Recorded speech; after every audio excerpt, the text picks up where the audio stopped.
4ാം class വിദ്യാർത്ഥിനിക്ക് രണ്ടാനമ്മയുടെ ക്രൂരമർദ്ദനം. Noornad ആദിക്കാട്ടുകുളങ്ങരയിലാണ് സംഭവം.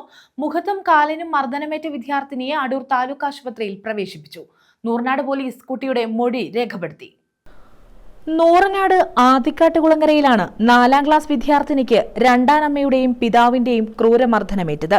ആദിക്കാട്ടുകുളങ്ങര കഞ്ചുകോട് പൂവണ്ണം തടത്തിൽ അൻസറും രണ്ടാം ഭാര്യയും ചേർന്നാണ് കുട്ടിയെ മർദ്ദിച്ചത്.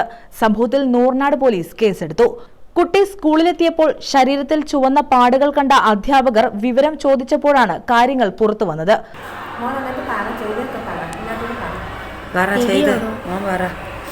എന്റെ വാപ്പി ഇന്നലെ അവളെ എന്തോ മുടിക്ക് കുത്തി പിടിച്ചോണ്ട് പോയിരുന്നു. അതല്ല, ഇന്നലെ എന്നെ അമ്മ പറഞ്ഞില്ല, കഥ പറഞ്ഞിട്ട് എന്നെ അടിക്കുന്നൊക്കെ സൗണ്ട് കേട്ട് ഇറങ്ങി വരാൻ വേണ്ടി പറഞ്ഞില്ലായിരുന്നോ? അപ്പം ഞാൻ കഥ തുറന്നപ്പോൾ എന്നെ മുടിക്ക് കുത്തി പിടിച്ചോണ്ട് പോയി.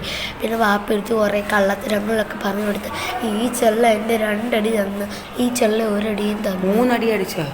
രണ്ടാനമ്മയും പിതാവും ചേർന്ന് മർദ്ദിക്കാറുണ്ടെന്ന് കുട്ടി അധ്യാപകരോട് പറഞ്ഞു. തുടർന്ന് അധ്യാപകർ പോലീസിൽ വിവരമറിയിക്കുകയായിരുന്നു. 4ാം ക്ലാസ് വിദ്യാർത്ഥിനിയാണ് കുട്ടി. നോട്ട്ബുക്കിൽ എഴുതിയ അനുഭവക്കുറിപ്പിൽ വേദന നിറഞ്ഞ കാര്യങ്ങളാണ് കുട്ടി എഴുതിയിരിക്കുന്നത്. രണ്ടാനമ്മ ചെറിയ കാര്യത്തിനു പോലും കുട്ടിയെ ഉപദ്രവിക്കാറുണ്ടെന്നാണ് വ്യക്തമാകുന്നത്. അനിയനുമായി വഴക്കിട്ടപ്പോൾ അമ്മ വായയുടെ ഭാഗത്ത് അടിച്ചു.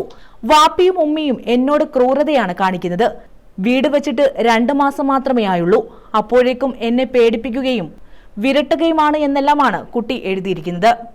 കുട്ടിയുടെ മൊഴി നൂർനാട് പോലീസ് രേഖപ്പെടുത്തി.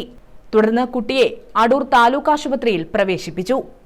News bureau, Charummood.